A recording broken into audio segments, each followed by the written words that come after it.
Yo, what's up, goons? Welcome back to Explore the Weird, the spot where we spark the like button, forget the map, and dive headfirst into the corners of mystery reality forgot. You already know what time it is.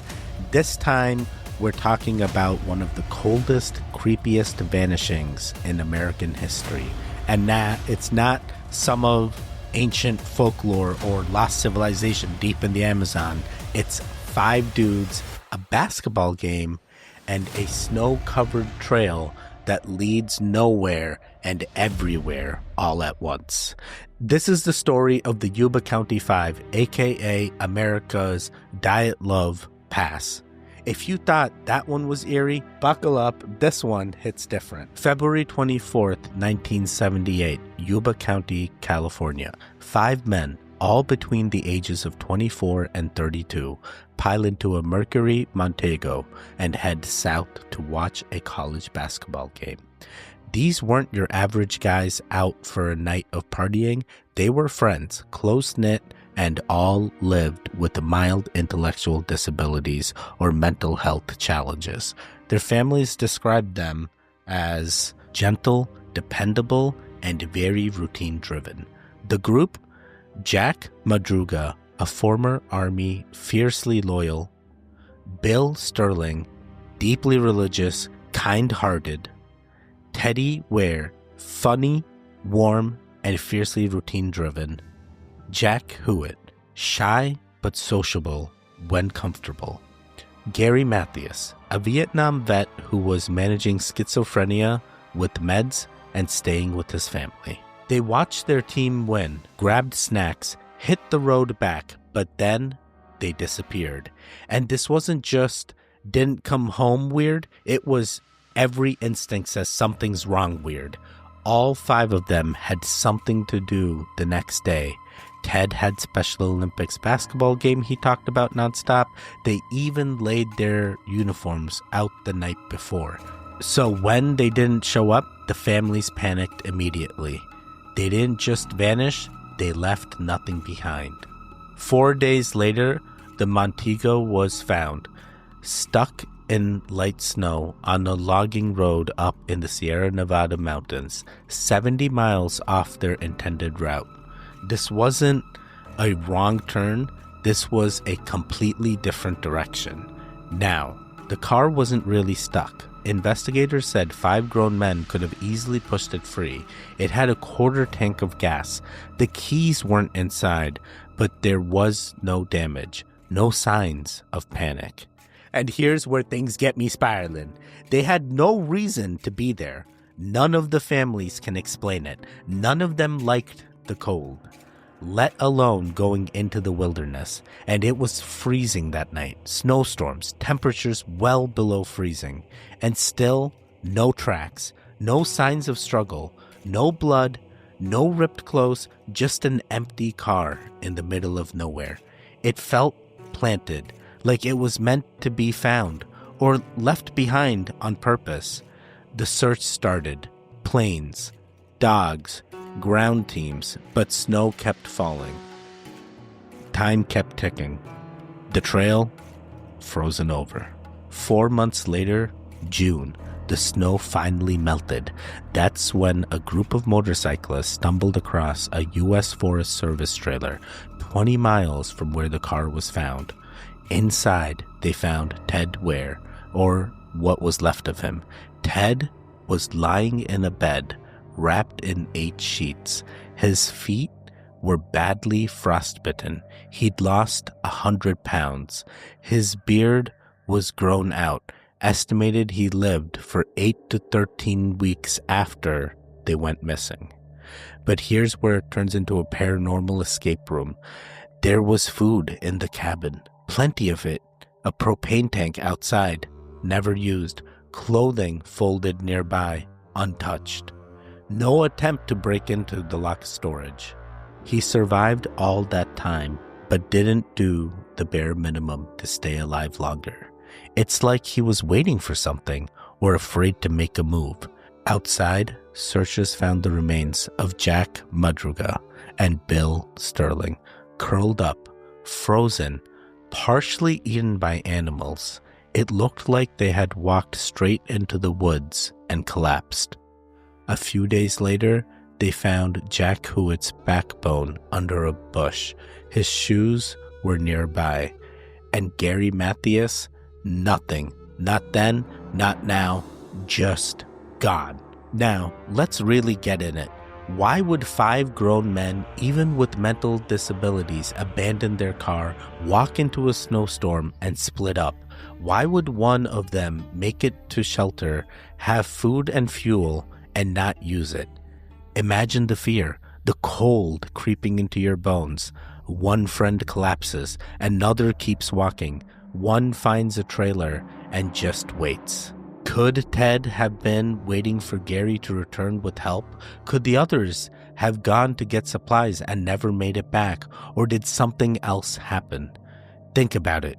If Gary was the only one with military experience and schizophrenia, could he have snapped, taken the keys, and tried to protect the others from something he believed was after them? Or what if Gary saw something the others didn't? Let's spiral for a second. Imagine that trailer in total silence. No TV, no phone, just the creaking of ice melting and wind howling outside. And Ted? He's not screaming, not banging on the walls, just slowly fading like he expected it. Like he knew something was coming and he had to stay put. Like stepping outside would trigger some unseen force. Was it hypothermia-induced confusion? Or was he under the influence of something beyond our dimension? Some say people who've nearly frozen to death speak about seeing figures standing in the snow. Others talk about hearing whispers that urge them to stop walking or to lie down. What was that trailer? A trap? Or was it a test? And did Gary Mathias, if he was ever there, leave because he passed? Let's take these theories deeper, like midnight with the like button in hand deep. 1. The wrong turn theory. Okay, so they got lost, sure, but let's break that down.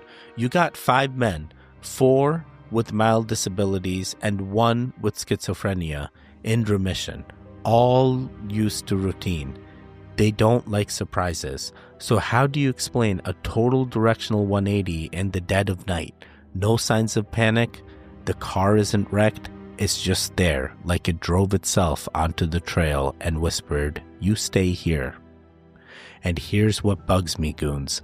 They didn't try to get it out. Why not? No signs of anyone pushing, no torn up snow, just a perfectly fine car they stepped away from. Like they had somewhere better to be. Where were they going? 2. Gary Mathias snapped. This theory gets floated a lot, and yeah, it's spooky. Gary was the only one with military experience. He knew survival, but he also had schizophrenia. What if something triggered him that night? A delusion, a voice. He convinces the others to follow. Maybe he thought the game was a setup. Maybe he saw something in the woods. But here's where it gets murky. If he snapped, why wasn't there violence? Why was Ted alive for weeks in the trailer? If Gary led them to doom, why not all at once? What if he led them into the forest to save them from something only he could see? 3. Foul play or stalking. A clerk said they saw a group of men who looked off, nervous like someone was behind them. Could someone have followed the group? Maybe they witnessed something they shouldn't have, something criminal. But that begs the question, why not just kill them on the spot? Why the slow freeze? Why the trailer mystery? Unless 4. Government experiment zone. Alright, goons, it's tinfoil time. That area, not just remote, it's off-grid. There are legends about deep government operations in the Sierras, unmarked bunkers, signal jamming zones, equipment testing. What if those boys didn't get lost? What if they wandered into a no-go zone and weren't supposed to make it back? One theory says the trailer wasn't just a shelter, it was a containment unit. The food was untouched because it wasn't for them. The tank not turned on because it wasn't theirs to use. Maybe Ted knew that. Maybe Gary found a door he wasn't supposed to. 5. Alternate reality bleeding through. Let's spiral, and this one's my favorite. What if they never left the road? What if the moment they turned down that mountain path, they stepped out of sync? The car's still there in our world, but the boys phased into somewhere else. Ted's death wasn't just starvation, it was dislocation. The trailer wasn't abandoned, it was a snapshot from a parallel world. And Gary, maybe he slipped back, but left part of himself behind. It's the multiverse, baby. The cold, cruel, kind. Gary Mathias, the wild card, the ghost, the one they still haven't found. We know almost nothing definitive, just that his shoes were there inside the trailer, that he might have made it, might have stayed a while. Then, nothing. Not a trace. No prints. No call. No confirmed sighting. But let's say he's alive, out there. What kind of man survives that, sees what they saw, and doesn't speak up? Maybe because he can't. Maybe because he's not all Gary anymore. There are people who swear they've seen him in backwoods Montana, in Washington State, off-the-grid towns, bus stops in the desert, always traveling, never stopping. Some say he's writing things down in a notebook he won't show anymore. Others say he avoids technology, says it listens, that it watches. What if Gary's the witness of a cosmic accident? What if survival came at a cost, and the cost was silence? Maybe he didn't just survive the cold, maybe he saw what was underneath it. Imagine it. The others collapse, freeze, or fade away. But Gary, he walks, maybe miles, maybe through time, maybe through layers of reality. He sheds his boots like shedding an old skin, leaves behind the last clue before the woods take him somewhere else entirely. The only thing scarier than what happened to the other 4 is not knowing what happened to him.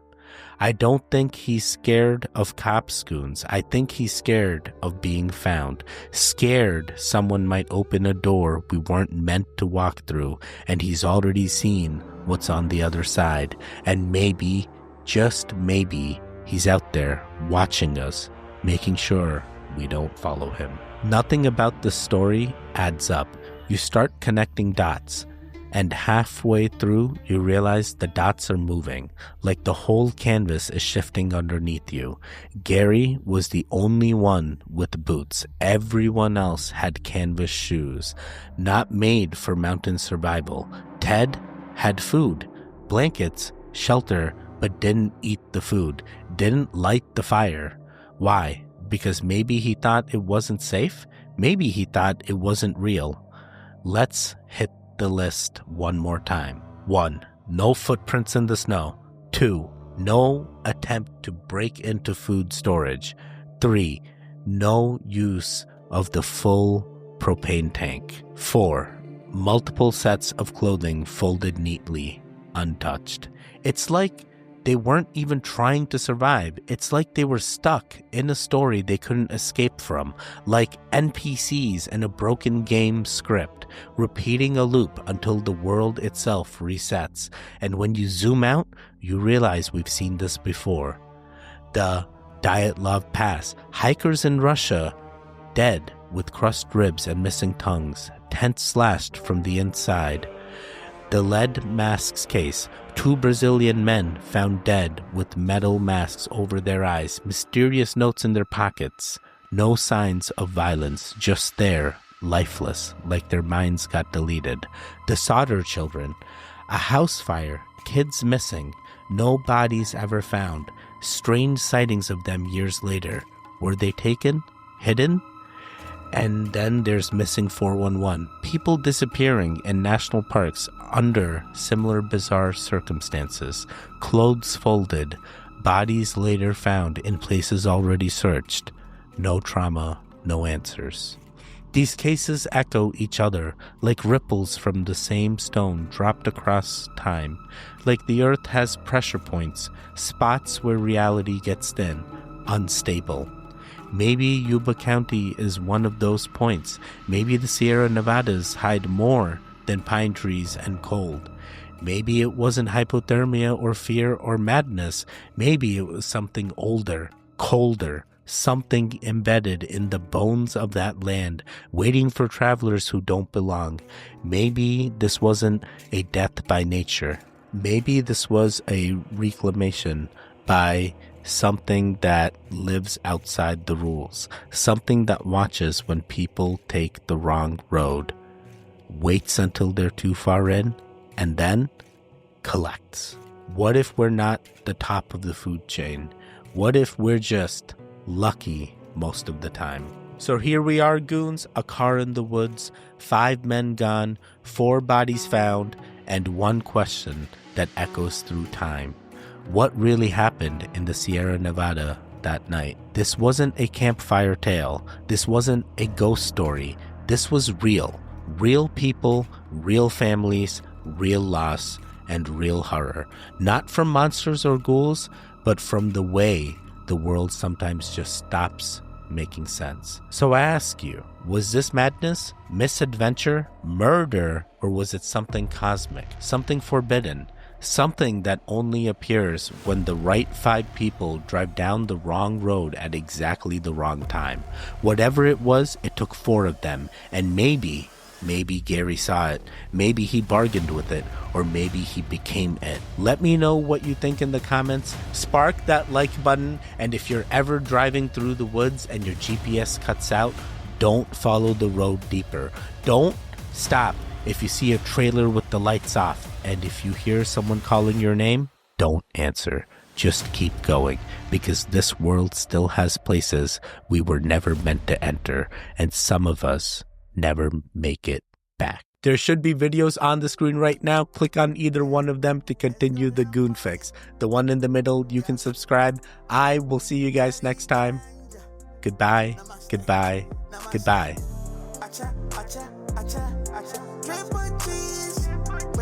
Wake up, wake up, wake up.